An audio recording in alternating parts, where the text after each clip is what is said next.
I get up to strange things in strange places from time to time, but I suspect I need to clarify that statement. From time to time I get asked to do breakfast sessions, maybe a half an hour while people are starting their day, for a client, for their staff, or for a chamber of commerce or something like that. And I often end up in hotels that have a rather skewed perspective on how to look after their customers' needs.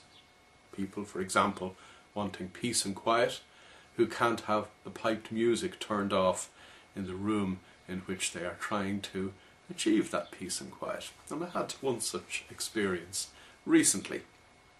I made the point to the people in the room, some of whose feet were tapping to the music, that this is just something that we had to live with, it is something that we could do nothing about, and it is something we better get over if we are going to learn how to clear our minds when life gets tougher than simply having to put up with a minor distraction like that.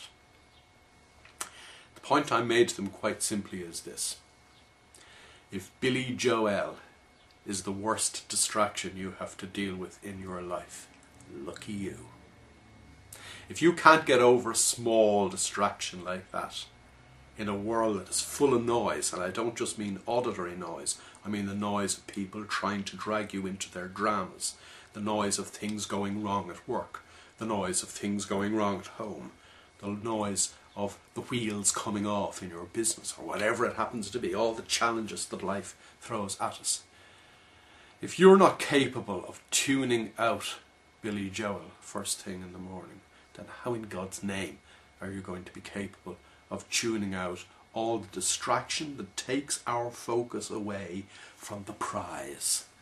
And the prize is what you want out of life. We need to be single-minded. Our lives do not facilitate that single-mindedness. There's so much noise in our heads, so much noise all around us, so much distraction, so much draw on our energy. But we need to stay single-minded. And if you can't stay single-minded when something really small and piddly is trying to drag your mind away from what you're trying to focus on, then you really have given up the ghost very, very, very easily indeed.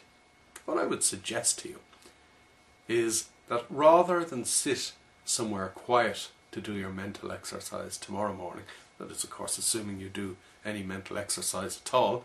If you don't, then it's your own stupidity. But if you do tomorrow's mental exercise in a noisy rather than a quiet place. Life is full of noise. We need to train to be focused when it's noisy, and not just train in the comfort of peace and quiet that doesn't actually exist in the course of our days. We need to be fully focused when we need it most, not when it is comfortable to be focused. After all, at the end of the day, your ability to focus, your ability to be single-minded, your ability not to be distracted by the nonsense of life is going to get you what you want out of life.